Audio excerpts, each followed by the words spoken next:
Elvis Presley's life was a maze of bright lights, roaring applause, and the kind of loneliness only a man, trapped inside his own legend, could ever understand.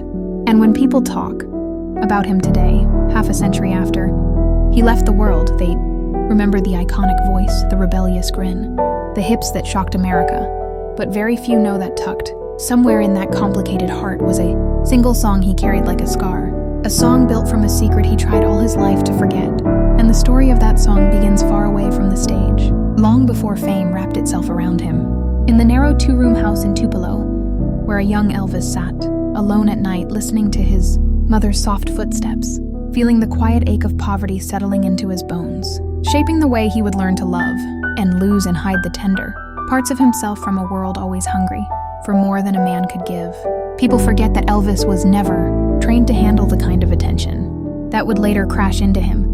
He was a shy, Southern boy who learned early that music was both a doorway and a shield, something he could step through when he needed to escape, and something he could hold up when life pushed too hard. But even as a teenager wandering through the streets of Memphis, he carried a fear of abandonment that clung to him like a shadow. And it was during those early years, before Sun Records, before Colonel Parker, before the screaming crowds, that he began writing little pieces of melodies in notebooks he never showed anyone. Melodies that sounded more like confessions than songs. Melodies he kept tucked away the way a man hides the letters he's too afraid to send. Among those scribbles was the earliest version of the song he would one day refuse to record.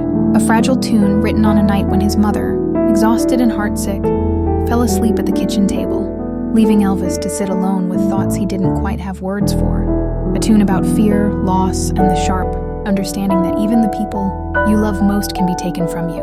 Without warning, and though he never titled it back then, he carried the melody with him as the world began to pull him forward. When Sun Records opened its doors to him, Elvis left behind more than just a childhood.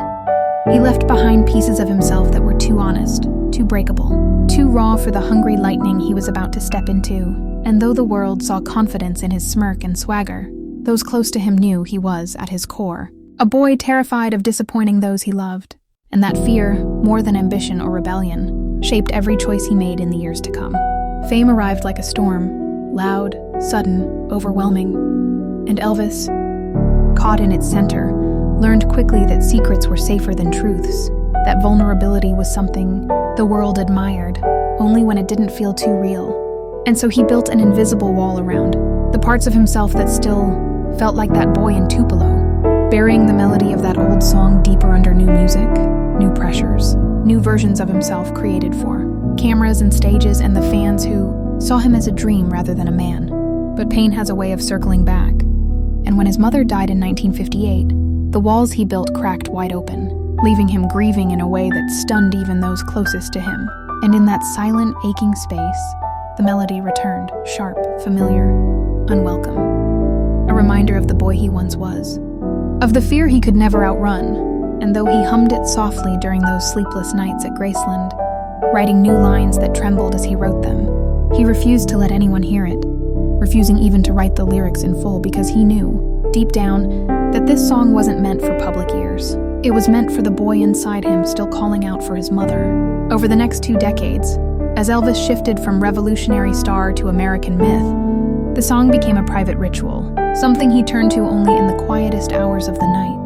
When the laughter at Graceland had faded, when the world believed he was asleep, when he was finally stripped of everything but memory and longing, and in those hours he would sit at the piano in the dark, fingers drifting gently over the keys, humming the melody that carried all his regrets, all his failures, all the love he felt incapable of expressing to the world that worshipped him. Those who worked closest to him sometimes overheard fragments, a few notes, a line, a fragile sigh of a lyric.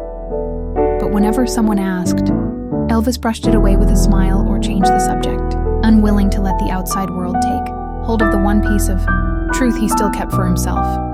And then came the Vegas years, heavy with expectation, heavy with exhaustion, heavy with a loneliness that thickened with every passing season. And though he still delivered electrifying performances on stage, backstage he grew more withdrawn, more protective over his personal rituals, including the secret melody he now called simply the one I can't let go of. Friends said they'd seen tears in his eyes the last time he played it. Just months before his death, his voice worn, trembling, barely above a whisper, carrying a weight too intimate, too human, too vulnerable for the image the world demanded he maintain. And perhaps that is the real reason he never wanted anyone to hear it, not because it wasn't good enough or polished, enough or commercial enough, but because it revealed a part of him stripped entirely of the legend, a part that belonged not to Elvis Presley, the king of rock and roll, but to the boy named Elvis, who once sat alone in a small house in Tupelo humming a melody born from fear of losing the woman who meant more to him than fame, fortune, or the myth he would become. When he died in 1977, the song vanished with him leaving behind only whispers from those who had heard pieces of it in the darkened rooms of Graceland.